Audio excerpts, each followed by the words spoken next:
Steven Crowder is a conservative comedian who makes videos on YouTube. He's pretty popular. He's got close to 4 million subscribers and tens of millions of viewers.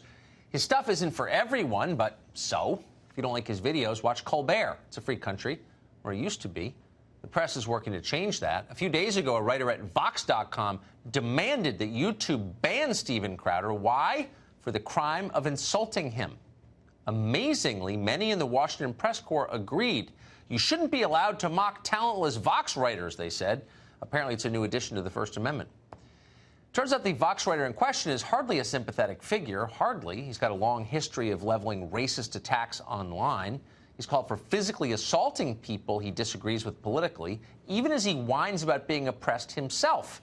He is, in other words, a classic archetype on the left. He's a fascist posing as a victim. No sensible adult would take him seriously. And yet YouTube is obeying his commands. The company announced it will demonetize Steven Crowder's YouTube channel, killing his business.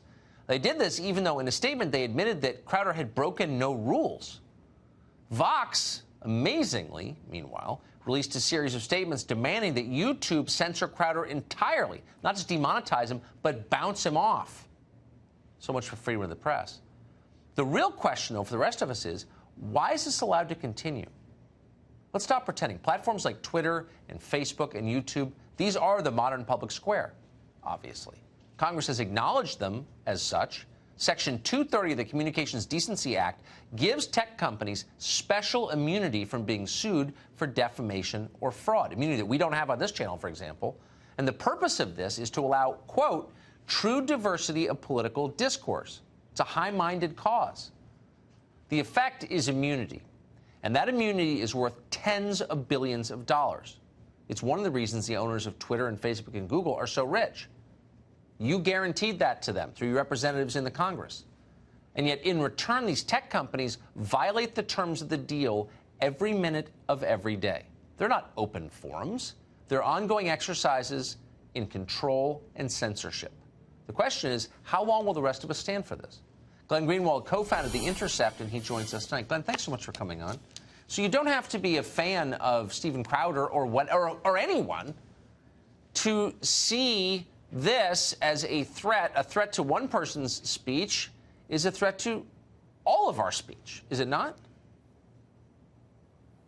Yeah, I mean, I personally find Steven Crowder to be just a contemptuous cretin as a commentator. I do think he's an infantile bully and bigot, which are not words I easily invoke. He didn't just criticize Carlos Maza. He mocked him for being gay and for being Latino. He used a lisp and things to ridicule him, sent a lot of harassment his way. But that's the point, Tucker, is that censorship advocates want our brains to only go to that most primitive first level of, do we hate this person, and are we therefore glad that they're being censored, without thinking about the framework being endorsed or the consequences that ensue from it. I mean, I personally, it resonates a lot for me because I've dealt with harassment far greater than what Carlos Maza is complaining of. I'm a gay man in a country, Brazil, that just elected a president driven by intense anti-gay animus. My husband's a member of Congress in the oppositional party.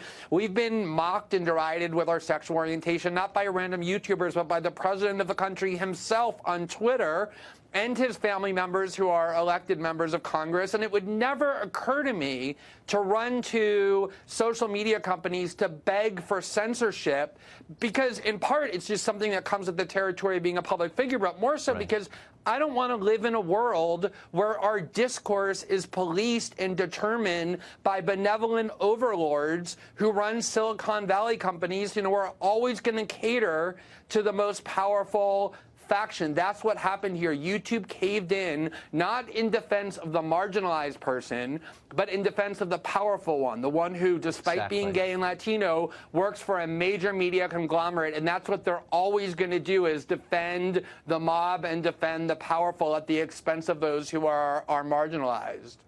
That is such a good point. They're defending the powerful. Really quick, I just have to ask you, so you don't have immunity. You don't have the immunity that YouTube, for example, enjoys, was granted by Congress. You founded a pretty big and well-known site. If you libel someone, you can be sued. They're immune from that. Why do they retain that immunity?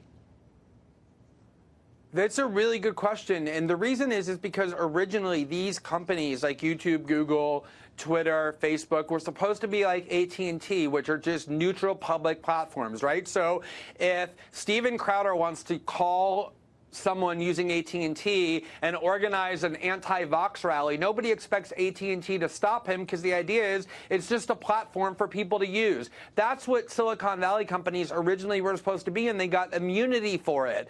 In reality, this power to censor was not one that they wanted. It was one that was foisted upon them, amazingly largely by journalists who were demanding that they remove voices from the internet. Imagine going into journalism and then begging corporations to silence and censor people. That's the real reason they ended up in this position.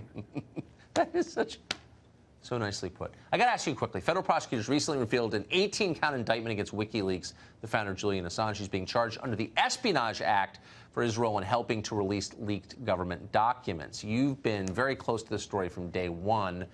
And your point has been that this could criminalize ordinary journalism. What do you mean?